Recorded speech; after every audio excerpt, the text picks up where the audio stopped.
You are looking live at our split studios. This is Fantasy Baseball Now, episode 95 for our show, part of the ball9.com podcast network. We're almost through this all-star break, the toughest 3 days of the year if baseball is your jam. And for those of you tuning in instead of the ESPYs, you could thank us because that's just god-awful programming, and we're better, quite frankly. On tonight's show, the All-Star game is in the books. We're here to discuss the Fantasy Baseball All-Stars for the first half as we get ready for the second half, along with who's hot, who's not, and who to go get and cut. And we'll get back to our regular stuff next week at that time. What up? The boos are still ringing out. It echoed through the Delaware Valley since the home run derby, which for the if you don't have Netflix, I'm sorry, because that was the best home run derby in 20 years, without a doubt. The format change was great. They get rid of Pat McAfee and Michael Buffer. That's friggin' stupid, but they were on there again? Fuck yes. What up, big man? I didn't watch it. And I'll tell you what. Everybody booing everybody.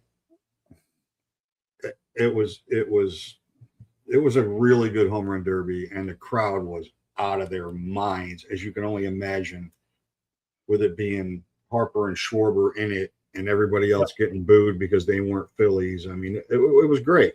And the All-Star game sucks, but it is what it is. But at least they wore their own uniforms. Yes. And, you know, we can do without, you know, one extra base hit in the All-Star break, in the All-Star game. But before we get into tonight's show, where we pick our All-Stars, and I tell you why Sean's wrong in his choices, follow us on our social media accounts through ball9.com. Look for our writings on getinsidethelab.com and follow that as we embark on trying to expand this stupidity that we participate in for whatever reason. And you guys keep coming back. I don't know why. 95 of these. It's a minor miracle. Almost 100. But yeah, Philly put a good event on. They did really well. I mean, the red carpet thing, that can go away. Though, since the big man's on, I did watch Paul Skeens and Livy Dunn on a loop walking the red carpet for about 35 minutes today. And then I needed a cigarette and a nap. And my hands never touched my body, I might add. I just needed a cigarette and a nap. Not everyone can do that.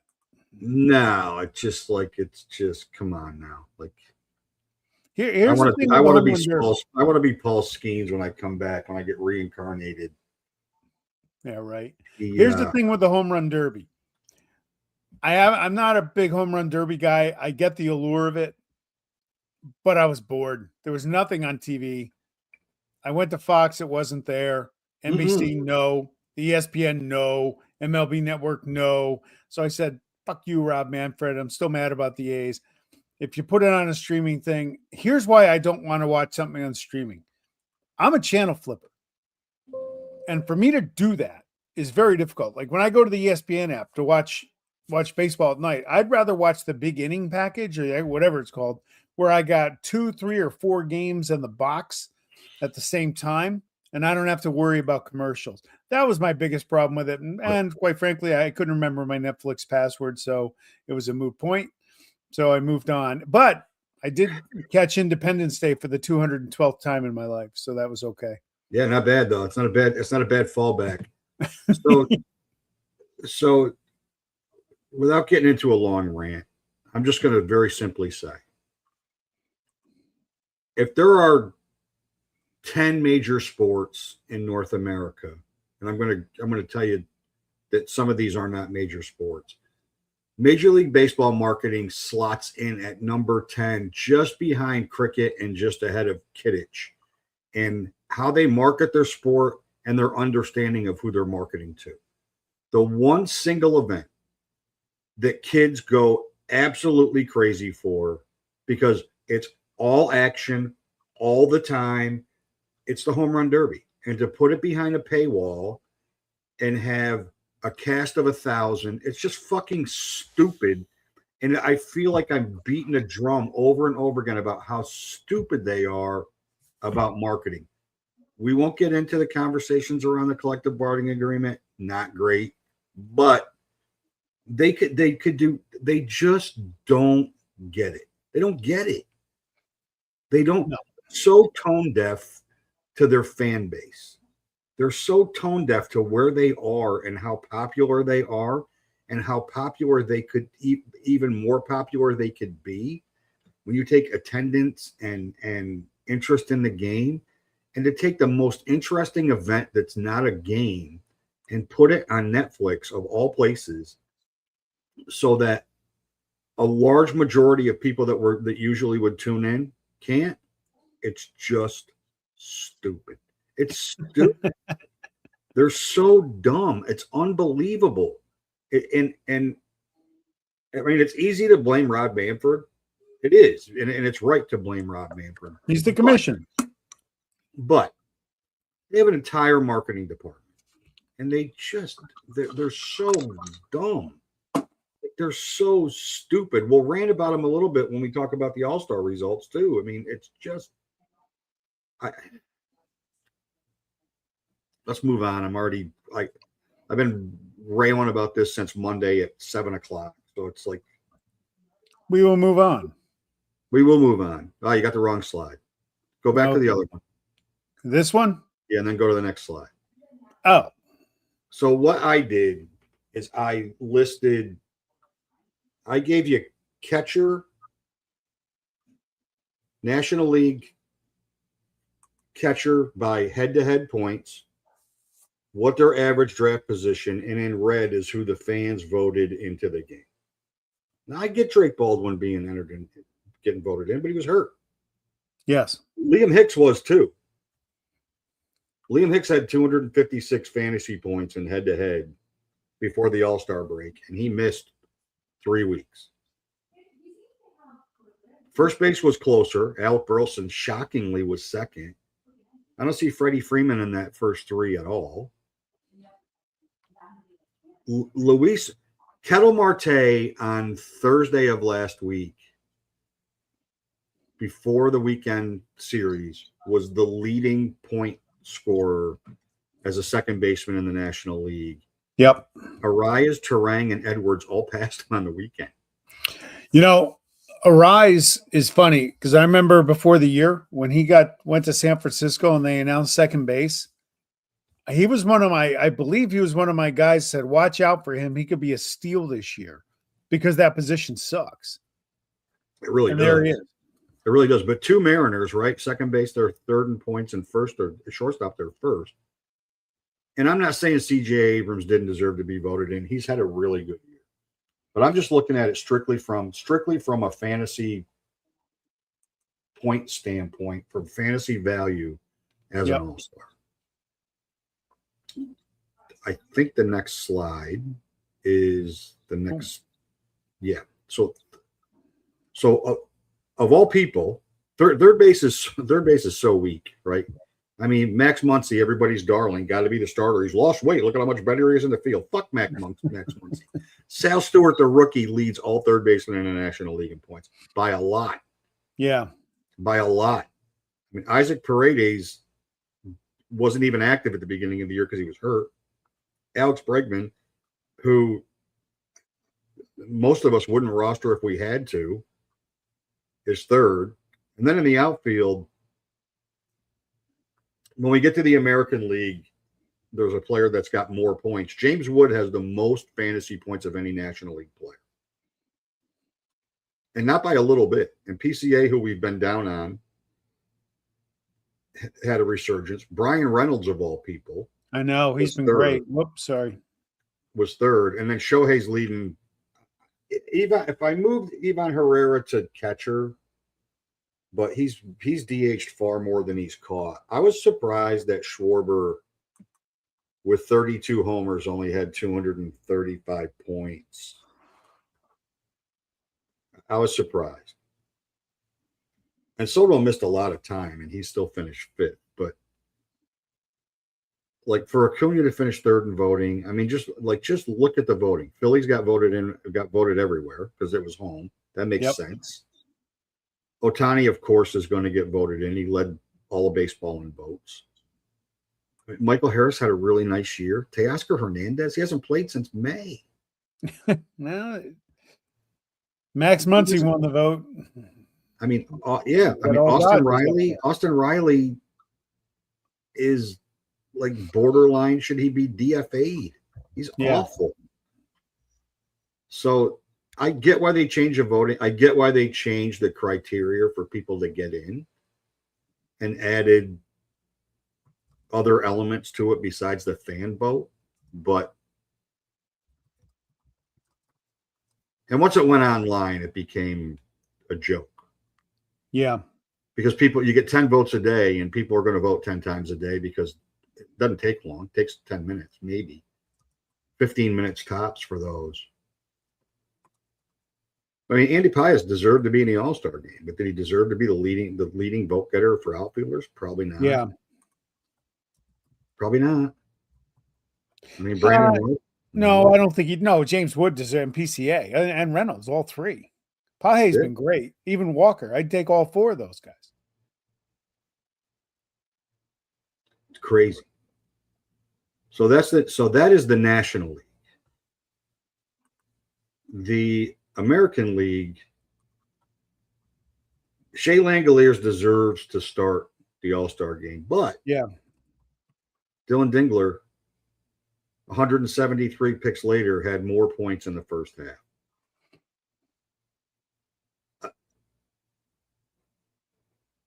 Pete Alonso deserved to be in the game. Nick Kurtz would have been if he wasn't hurt. Yeah. Vladdy, the leading vote getter over Rice, Kurtz, and Alonso, who are infinitely better than he's been.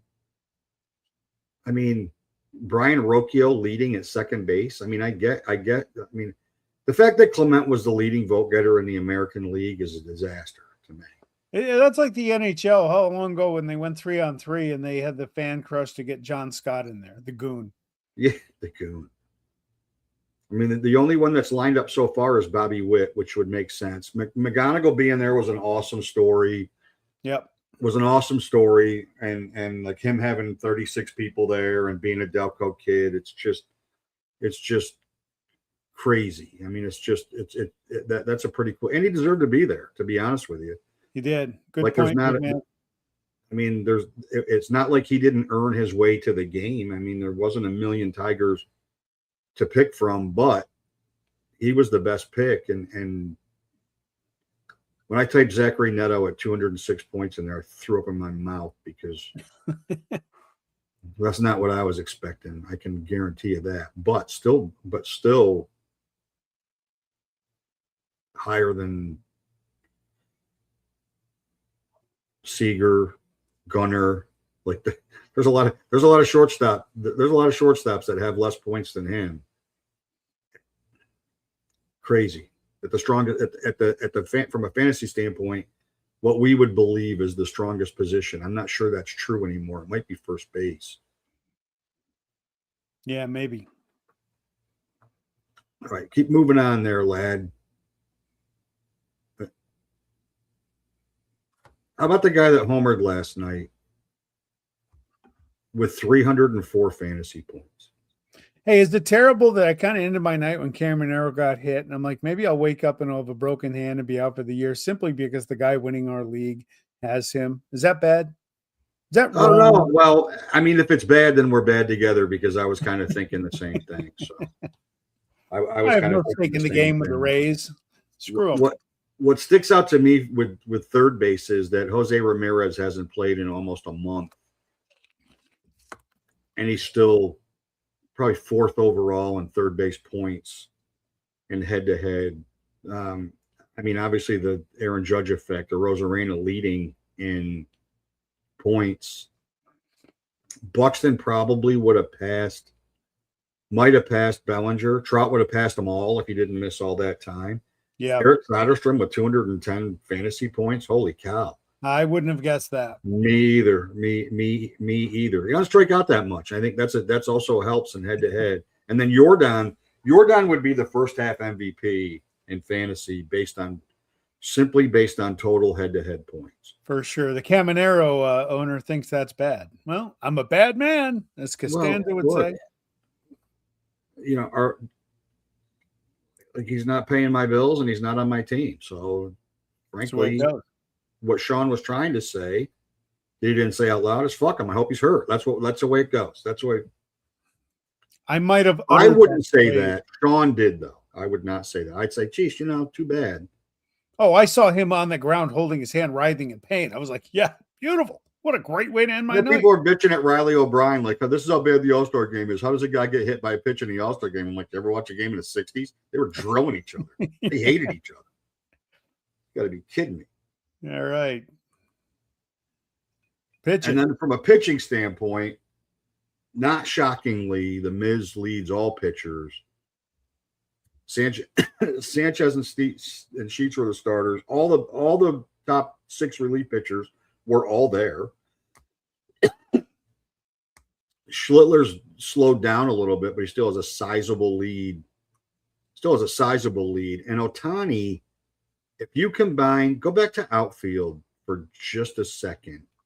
You got to go back to the other slide deck, I think. Ohtani has 287 hitting points. Now go to pitcher. And he's got 148 pitching points.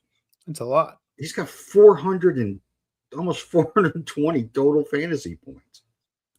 Now, the downside is on the days that in leagues where you had, and as Scott White mentioned last week, one of the things that CBS is working on is can you move him back and forth? But in other leagues, he's either a pitcher or a hitter. You can have him. He's 2 players. So you don't get the benefit of the both. He gets drafted twice, or he gets saved twice if it's dynasty. But if it's any wonder why the Dodgers are running away and hiding already, Ohtani and Yamamoto with the total points that they have, that doesn't hurt. I mean, Gavin Williams had a really nice first half. Jacob deGrom has been kind of quiet. Who's been kind of quiet at 5th. I mean, Zach Wheeler feeling disrespected and not being at the game and missing. Good for him. He should have felt disrespected. He's a Philly. Yeah, I know they had a ton of guys, but he missed a month to start the season. And people want to tell me Christopher Sanchez is the best pitcher that the Phillies have had since Doc Holliday. No, I'm like, dude, you're wrong. Christopher Sanchez is really good, but come on. Wheeler being pissy about being the 5th option on the replacement. He's right. Absolutely valid. And that's where MLB misses the mark, because here's a chance to promote a guy who he's been one of the top pitchers in baseball for years, coming back from a massive injury last year and just being lights out. And plus it's his home park and he's not on the team. Not just a massive injury, an injury that they thought was going to end his career. Yeah. So, and he's doing what he's doing. Yeah. Again, they just don't get it. They're just too dumb to even be in their own way. But Louis Varland and Brian Baker, before the season, if we had to list the top 3 relief pitchers in the American League, neither one of those guys, neither of them, 488 and 496 ADP, they weren't being listed at all. Hence my logic that relief pitchers are a dime a dozen in draft time. My 2 closers are on those lists, Louis Varland and Riley O'Brien, and I'm 2nd or 3rd in saves. It only took you drafting. It only took you at drafting a pitcher in what would have been a reliever in what would have been the 6th round of a draft, the first in our draft, to realize that they're a dime a dozen. No. I realized it 20 years ago when I saved John Smoltz after getting 52 saves and he missed the whole year. I just had a brain fart last year with that pick of Miller. Yeah. Yeah. I mean, you were drinking Miller, probably. That's probably what did it. Yeah, I don't drink that swill. That's right. It was Corona. Corona. Thank you. Go, Bob. I don't think Wheeler looks bad here at all. Is that just sour grapes from the Mets pissed fan? because he's not a Met, and let's just call it what it is. Instead of being 30 games under 500, if they had Wheeler, they'd be 19 games under 500. So it's like, you're still mad they got nothing for him, that they let him go for basically nothing, and he's had a borderline Hall of Fame career in Philadelphia. Just say it. It's okay. Okay, it's okay. It's fine. It'll help you. It'll help, Bob. Get it out. It'll help. It's good. It's good to come to grips with these feelings. It's good. All right. Now, you want to get into our picks? Yeah, let's get into our picks because see how accurate I was. I went straight chalk off the head-to-head points. I didn't. I didn't. You didn't post a tweet. I didn't take out an ad in the Daily News. I didn't put any more thought into it than the research, and I didn't make any exceptions for anything. Frankly, I just was like, here's the every one of these guys led their position in points, or in Wheeler and Sanchez's case were second and third, and in Durant's case he was second. So that's I gave it no thought at all. I went straight. These are the best performers in the National League based on points by position. That's the All-Star team. All right. I only almost wavered on first base, and I was just going to put Freddie Freeman in just to piss you off, but it would have pissed me off more, I think. I'm actually kicking the tires on Freddie Freeman in our league in a trade. Oh my God. I'm trying to win, man. As Doc Holliday said in Wyatt Earp, your hypocrisy can only go so far. Hey man, you can't get emotional. Scott White agrees. Don't get emotional. And then let's go to the American League where you took a little liberty. Yeah, I did. Langoliers deserves it. Dingler, you could make that case, like you said, right? I wanted to put Nick Kurtz in just to piss off the Yankee fan that I share this platform with, but I couldn't. And Kurtz got hurt. You wouldn't have. I expected you to put Nick Kurtz in. I was surprised that you didn't, and you wouldn't have pushed me off. Rice has had a better year. He's got to, Kurtz got off to a slow start. I think people forget that because he is so dominant. But he really, really took a couple weeks to get out of the gate. And you got to put Ben Rice in there. 28 home runs. Yeah. I can't stand Jazz Chisholm, but he's the best of the worst position in the league. Is he? Well, who's better? I mean, is he? But is he really like that? That's a really good question. So he's frustrating to me because I'm just expecting like way more. He should be better than he is. He looks to me like he just doesn't give a shit, or he's immature. Well, for a guy that doesn't give a shit, I mean, he is a 4th-ranked second baseman still on CBS, and to get to the next American League second baseman, you got to go all the way to 12 and 13 for Sam Antonacci and Travis Bazzana. So I get your point is fair. Yeah, your point, it's a very fair point. And big man, there are no Red Sox because they don't have any All-Stars. Yeah, their best player's been on the injured list since May. I mean, let's call it what it is. I mean, when they get Francisco Lindor, everything will be fixed. They had to get that hothead off suspension to get represented. Camaro's been on such a roll. I had to put him in. Vargas, the White Sox are one of the best stories of the year for sure. They're fun to watch. Yep. And Vargas seems like he gets a big hit every night. But Camaro's just been carrying the Rays lately with that hot streak. Yeah.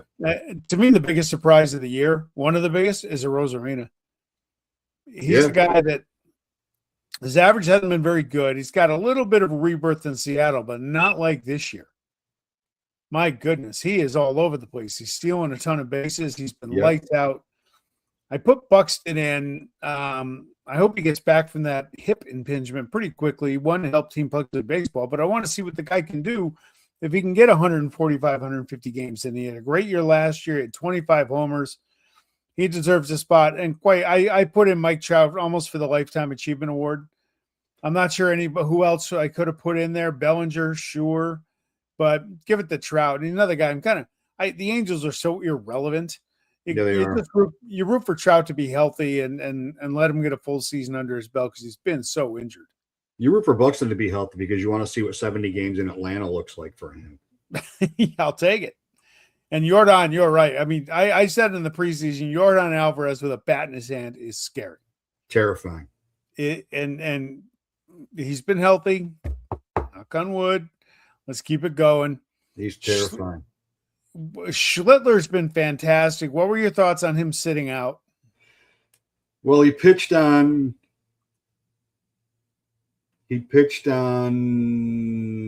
when did he pitch? He pitched on Saturday.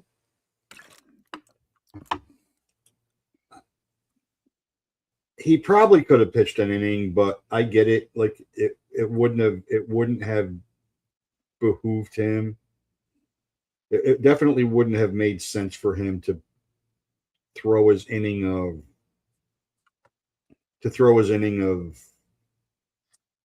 work. He pitched on Saturday, so yeah. I mean, but at least he was there.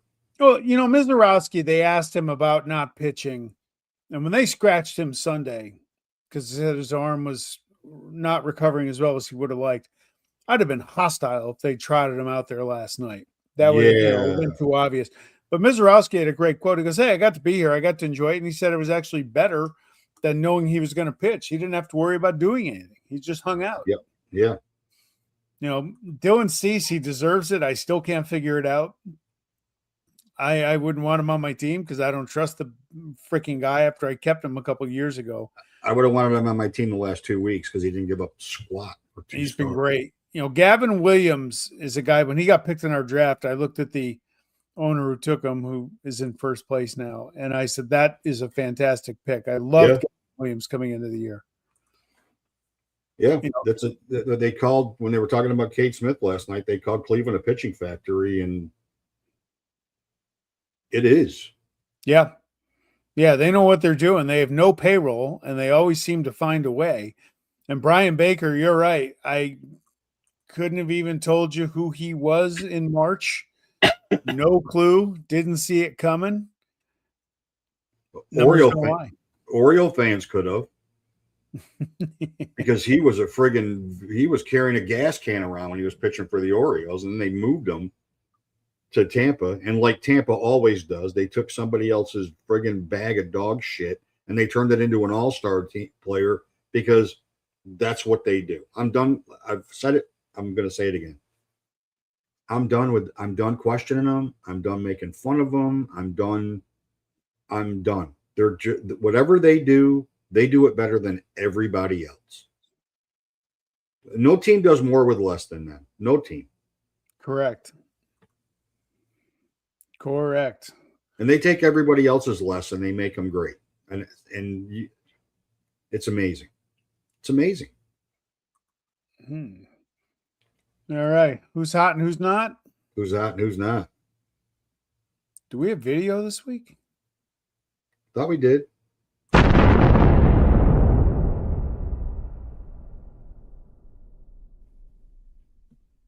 Go ahead and lead off. This is my number one buy guy for the second half.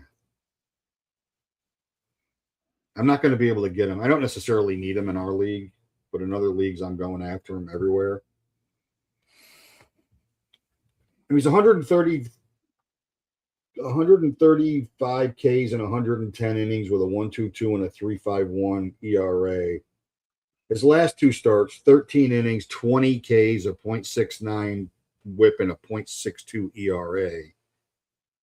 And he's had a couple of rough starts. Scott mentioned them last week.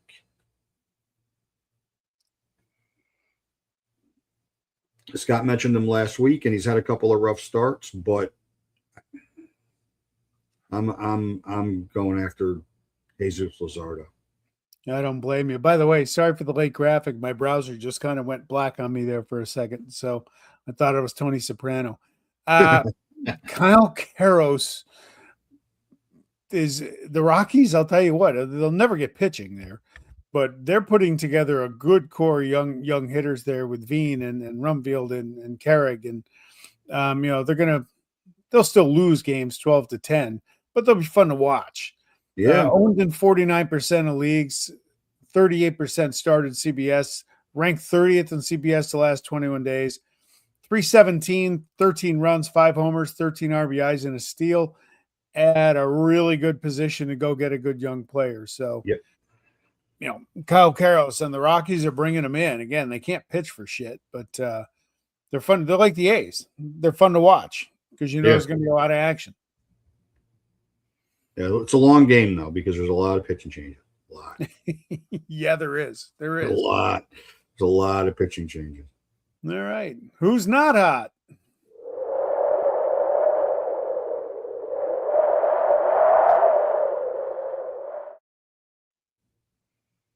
You lead off with this one. Yeah. Last time he said this guy wasn't hot, he went on a 4-start tear. Yeah. So this disappointing piece of shit I kept in our league, one of my 5. Wow. And all he did was just torpedo me and my hopes. I think he threw one good start for me, and then I just said, that's enough. I'm moving him on. I'm making him somebody else's problem. His last 3 starts, 5.87 ERA, 1.50 whip. He's a kind of guy, and he's your problem now. You look at the matchups, and if it looks favorable, you can't help but want to pitch him because he has the ability to be one of the top pitchers in the league. I can't bench him. You can't bench him. That's the hard part. I can't bench him. I'm in the enviable position in whipping ERA of having enough of a cushion at this point that I can afford it. Yeah. But I can't bench him because you're right. There's a chance that he's going to go 8 innings, 2 hits, 7 Ks, no runs. And it's a possibility every single start. That hasn't been recently for sure, but not great. And then my guy, God almighty, another team. Nobody knows how they do it. They keep doing it. Lance McCullers will be second half Cy Young because they just traded for him. But Christian Yelich, on a team that needs offense desperately,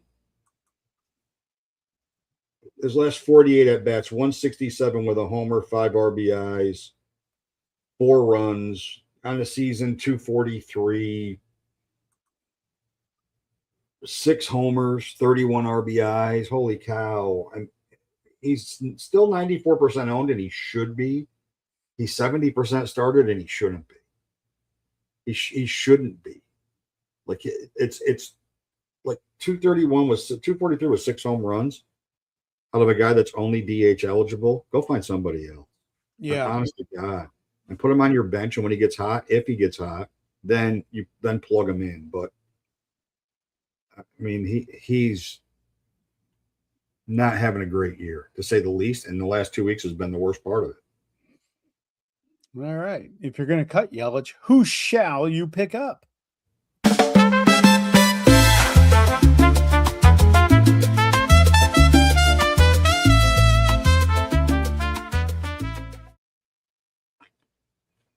There you go, big man. You got a Red Sox.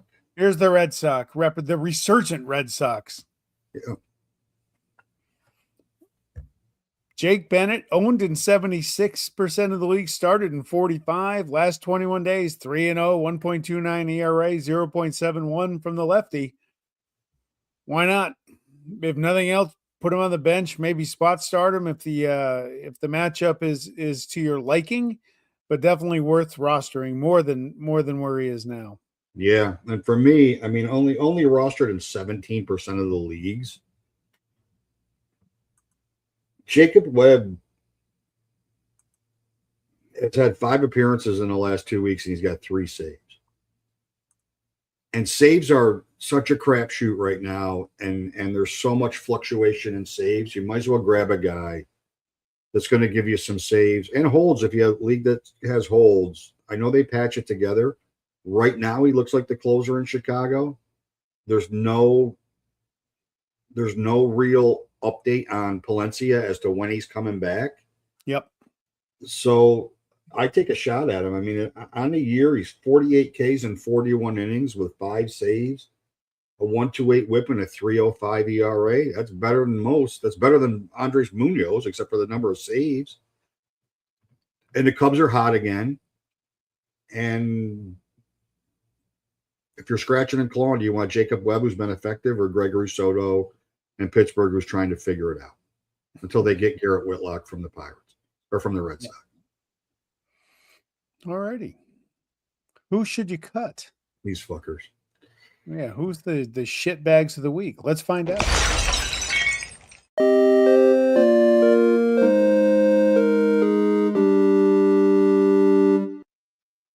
You left for the All-Star break, and we don't want you to come back. Is your guy? I talked about Torkelson with someone the other day, and you can pick it up. I mean, he's in major bust zone, isn't he? Considering what he did last year, when they sent him to the minors to work on his swing after a really bad 2024, and he came up and he had a really good 2025, really good. And he was starting to creep up draft boards, and he was starting to get some love from a draft standpoint. And to be hitting 208, and he does have 16 homers, and he does have 43 RBIs, but the last 2 weeks he's 171 with 3 homers and 8 RBIs. He's the 42nd ranked first baseman.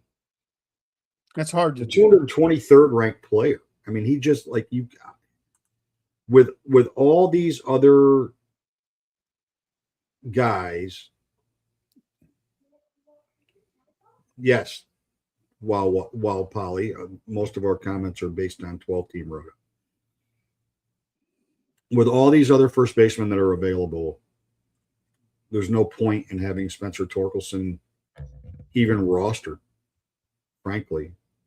And you're hurting me with Paul Goldschmidt. You hurt me. He's terrible right now. You know, we extolled his virtue not that long ago, but he's losing at bats. The Yankees are getting healthy. Grisham is back. Some of the familiar faces are coming back. He's not playing as much. He's hit 143 in his last 3 weeks, got 3 homers, but 5 runs, 5 RBIs. You take away those homers, and it's 2 runs and 2 RBIs. So, you know, he's one of those guys. It's a classic example of enjoy it while you can, because when the bottom falls out, you got to cut bait. Yeah, not that long ago. Boy, you're fun. On June 16th, you said to go get him. Yeah, that was a month ago. I said, get him while you can. It's not going to last. It's a month. Yeah, look at. Okay. How have you possibly been married for as long as you've been? Jesus Christ, you got to be kidding me! It was a month. Hey, man, lots of good looks and a little bit of bullshit can take you a long, long way. Yeah, too bad. And apparently lots of bullshit and a little bit of good looks do too. Now here we go. Oh, I love this comment. Polly's our guy, man. Thanks for joining the show and appreciate the comments as you're new to it. Our league, our main league, which is a 12-team Roto, we keep 5 guys each year. Started in 1990 with those pencils and Eric Davis and Vince Coleman and all that stuff. Yeah, and no Ricky Excel. Henderson. Lotus 123 was the spreadsheet for anybody that even owned a computer at that point. I don't even think that was. I mean, we were a few years before the internet for sure. Yeah, because the mail because we hope it came on Thursday. Yeah, because we were we were a couple years before AOL dial-up internet. The good old days.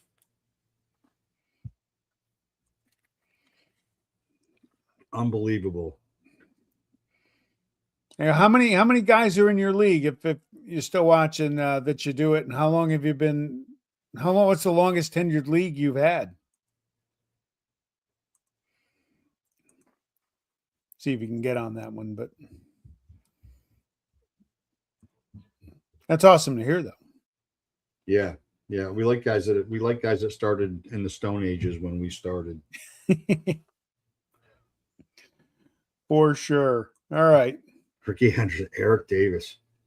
Eric Davis, one of the biggest what ifs in the history of Major League Baseball. Absolutely.